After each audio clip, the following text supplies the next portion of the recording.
का वो जो बच्चे लड़े, जो हमारे हैकर्स लड़े हैं मैं हैकर्स तो उन्होंने तो बर्बाद कर दिया भाई। वहां का 70% बिजली का निजाम हैक कर लिया आपने।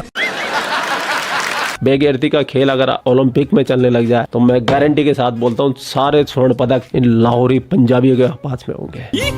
पाकिस्तान में बुरे लोग अगर सबसे ज्यादा कहीं हैं तो वो लाहौरी पंजाबी है ही है। वहाँ की जो मेन वेबसाइट्स हैं वो हैक कर ली। इससे ज्यादा आप उनसे और क्या एक्सपेक्ट करते हैं? क्या कुछ टेक्नोलॉजी में हम सलाम है सबको। हम कितने टेक्नोलॉजी में एडवांस है हमें नहीं पता था। अच्छा अब हमें देखिए, तू है, तेरे को पता नहीं है लेकिन तू है।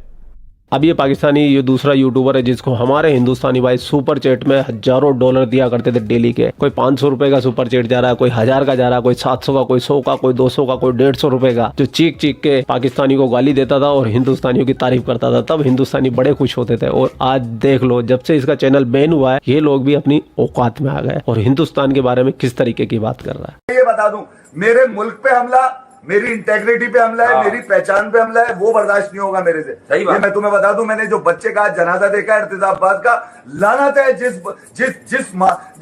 माँ ने आह ना निकली हो उस माँ पे लानत है, उस बच्चे की शक्ल देख के आह ना निकली हो। बच्चे मारोगे, इतने बुज़दिल हो तुम्हें, रात में घुस के मारोगे, निकाह तुम्हारी ऐसी की तैसी यार, इतने बुज़दिल हो, दुश्मन भी मेयारी नहीं है। अब मुझे ये समझ में नहीं आता, ये पाकिस्तानी कहते हैं कि भारत ने एक बच्ची को जाके मार दिया है, एक औरत को जाके मार दिया, और दूसरी तरफ ये भी कहते हैं कि इन्होंने मस्जिद में आके मिसाइलें मारी। भाई मुझे ये एक बात बताओ, मिसाइलों में तुम्हारी औरतें क्या कर रही थी रात के 12 बजे?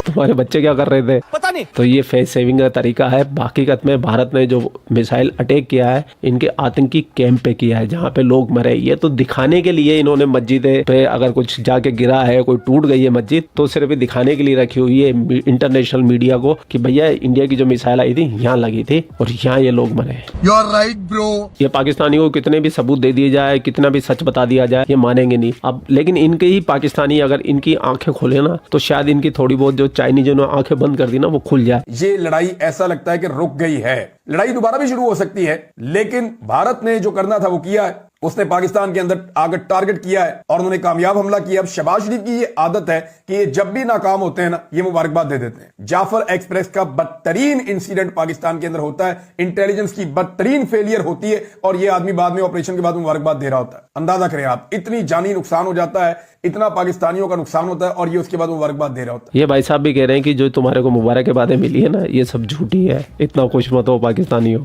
वाह भाई वाह। इनको आदत पता है कहां से पड़ी है? ये इलेक्शन हार गए थे 8 फरवरी 2024 को और इन्हें जाली फॉर्म 47 पे जिताकर 9 तारीख को मुबारकबाद दी गई थी। ये उस वक्त से हर शिकस्त के ऊपर, हर हार और हर नाकामी के ऊपर मुबारकबाद देता है, यानी हर चीज को फॉर्म 47 की तरह देखते हैं। लेकिन ये रियल वर्ल्ड है, यहाँ रियल लड़ाई हो रही है। कोई लीडर वाली बात नहीं की, कोई तदब्बर वाली बात नहीं की। मुझे अच्छी तरह याद है इमरान खान साहब से जब हम मिले थे, इंडिया के साथ जब क्लैश हुआ था 2019 में, तो इमरान खान ने कहा था कि जेट हमारा भी गिर सकता था। ये लड़ाई है, नुकसान किसी का भी हो सकता है, हमें पूरी संजीदगी के साथ अपनी फौज के साथ खड़ा होना होगा हर हालात में। ये इमरान खान साहब ने 2019 में उस वक्त कहा था। आपका वजीर आजम जो है वो 31 शहरी शहीद करवाने के बाद विक्ट्री स्पीच दे रहा है और आपका डीजी ISPR क्या कह रहा है, वो टोटल डिफरेंट स्टेटमेंट है। वजीर आजम मुबारकबाद दे रहा है, आपका जो वजीर इत्तलात है वो मुबारकबाद दे रहा है। राणा सनाउल्लाह ने कहा जी हमारा बदला पूरा हो गया, अब हम लड़ने नहीं चाहते। ख्वाजा आसिफ ने सीज फायर की बात कर दी, जबकि आपके डीजी ISPR का स्टेटमेंट है कि मासूम शहरियों के नाहक खून के आखिरी कतरे तक का मुकम्मल हिसाब लिया जाएगा। उन्होंने कहा जी हम तो अभी हिसाब लेंगे, लड़ाई तो अभी जारी है, ये तो खत्म नहीं हुई। ऐसा नहीं है कि बिल्कुल ही सच का अकाल पड़ गया। 0.00001% आज भी पाकिस्तान में कुछ ऐसे लोग हैं जो सच बोलते हैं,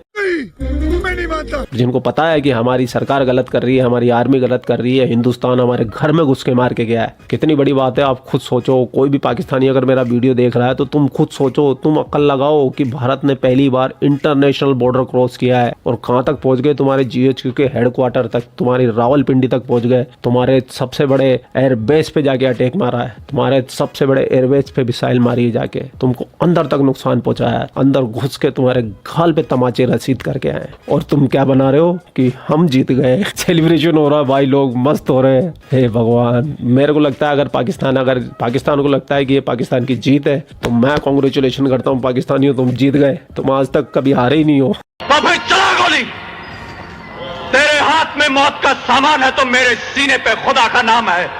देखते ही ये चादर मुझे बचाती है या कफन बन के मुझे कब्र तक पहुंचा देती है। चला गोली।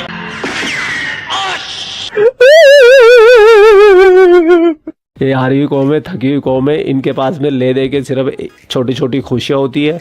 झूठ में मिलने वाली खुशियों को भी ये असली खुशी समझ के सेलिब्रेशन कर लेते हैं। तो कर लो पाकिस्तानियों, क्योंकि मार दो तुमने खानी है अगर तुम नहीं सुधरे तो। हिंदुस्तान ने तो बोल दिया अगर एक भी आतंकी हमला हुआ तो उसे एक्ट ऑफ वॉर माना जाएगा और तुम्हारी फिर से सुताई की जाएगी। और अभी भी कोई सुताई रुकी नहीं है। एयरफोर्स ने तो आज भी कहा है कि ऑपरेशन सिंदूर चालू है, तो अभी भी बत्तियां बुझा के ही सोना। पहले हमने देखना है कि हमारी तरफ से क्या कोई कमी कोताही है। हमने अपने मुल्क को बचाना है ना, हमें भारत से तो कोई लेना देना नहीं है। हमने अपने मुल्क को देखना है कि कैसे वो बचता है, कैसे महफूज रहता है, कैसे तगड़ा होता है। तो हम अभी चेन ऑफ इवेंट को देखते हैं कैसे। मकबूजा कश्मीर में एक हमला होता है 22 को। भारत हम पे इल्जाम लगाता है सीधा सीधा दहशतगर्दी का और जंग की तैयारियां शुरू कर देता है। भारत पाकिस्तान पे हमला करता है, ठीक है, तकरीबन 12-14 दिन वो वेट करता है, लेकिन उसके बाद वो हमला करता है पूरी तैयारी के साथ। जब वो पहला हमला करता है पाकिस्तान, हमले के बाद, हालांकि हमला बड़ा उनका खतरनाक हुआ, उन्होंने हमारे सिविलियंस मार दिए, बहुत खतरनाक हमला था। भारत तसव्वुर ये कर लिया जाता है पाकिस्तान में कि बस यार अब मजीद क्या जंग करनी। वो जो तय हुआ था या जो मामला जिस तरह थे आलमी ताकतों की तरफ से कि भारत ने तो अब कुछ करना ही करना है और आप भी कुछ जवाब थोड़ा बहुत देंगे फिर खत्म करवा देंगे, ये हो गया। और 3-4 दिन पाकिस्तान यही डंडोरा पीटता रहा कि हमने जवाब दे दिया। ये मैं नहीं कह रहा,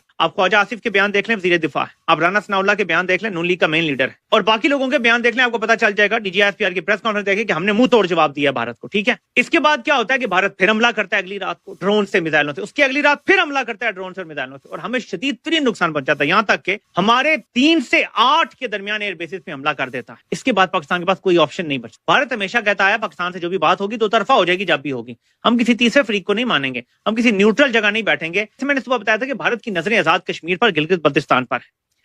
भारत ने जो सिंतास मुआहदा भी मुअत्तल किया है, भारत लॉन्ग टर्म पाकिस्तान में मारे गए पाकिस्तानी आतंकियों को जनाजे में मौजूद जिस शख्स पर बोला गया पाकिस्तान का झूठ अब बेनकाब हो गया है।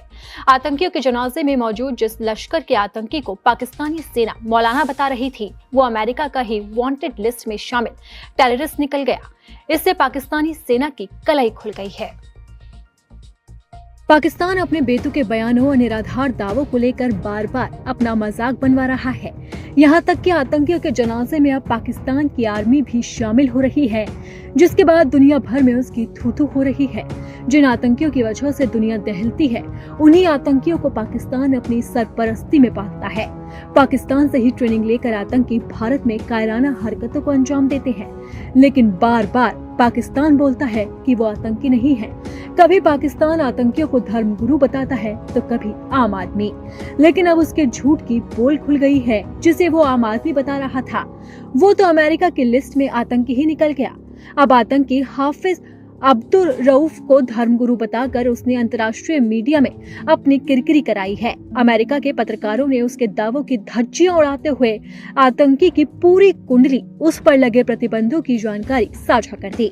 भारत की ओर से जारी तस्वीरों में देखा जा सकता है कि रऊफ के पीछे पाकिस्तानी फौज के कई आला अफसर खड़े हैं और शहीद का दर्जा देकर पाकिस्तान का झंडा चढ़ाए गए ताबूत भी दिख रहे हैं। भारत का कहना है कि इससे साफ होता है कि पाकिस्तान आतंकवाद को जगह देता है और उसका समर्थन करता है। भारत के विदेश सचिव विक्रम मिस्री ने दिल्ली में प्रेस कॉन्फ्रेंस के दौरान वो तस्वीर साझा की जिसमें रऊफ जनाजे की अगुवाई करते दिख रहे हैं और उनके साथ पाक आर्मी के अधिकारी भी मौजूद हैं। ये तस्वीर वायरल हो चुकी है और इस पर बहस और नाराजगी भी जाहिर की जा रही है। हाफिज अब्दुल रऊफ जैश-ए मोहम्मद के सरगना मसूद अजहर का भाई है और अमेरिका के ट्रेजरी विभाग द्वारा स्पेशली डेजिग्नेटेड ग्लोबल टेररिस्ट घोषित किया गया है।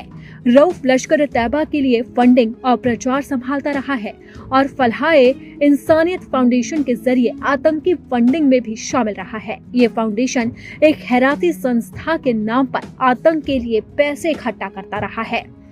पाकिस्तान की तरफ से DGISPR ने प्रेस कॉन्फ्रेंस में रऊफ की नागरिक पहचान पत्र और जन्म तिथि दिखाकर ये साबित करने की कोशिश की वो एक मामूली इंसान है, लेकिन जो जानकारी दी गई वो वही थी जो अमेरिका की OFAC प्रतिबंध सूची में दर्ज है। पाकिस्तान ने ये भी दावा किया कि भारत ने जिन आतंकियों को मारा है उनमें एक रऊफ अजहर है जो मसूद अजहर का एक और भाई और जैश-ए मोहम्मद का वरिष्ठ कमांडर था।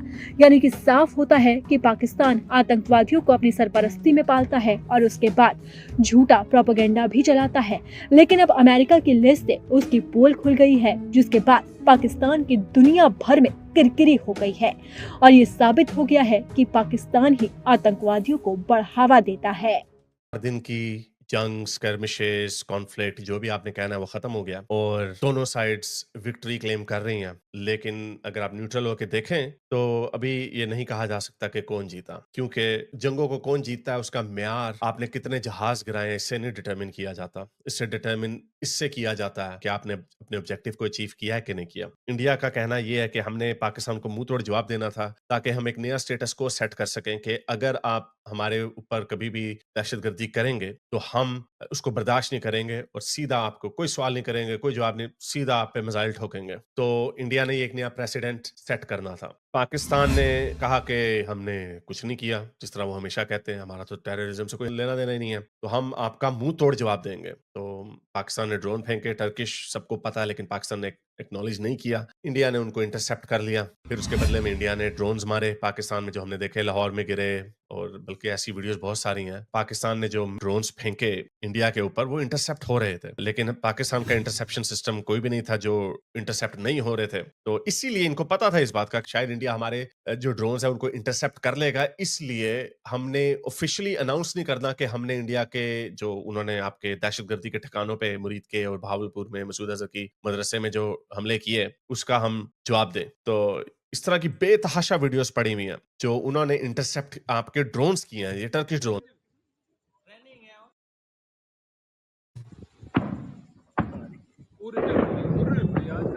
या ये क्रूज मिसाइल्स हैं, sorry, these are not Turkish drones. This is amazing. ये पता नहीं S-400 ने किए हैं या जिन्होंने किए, again this is not the point.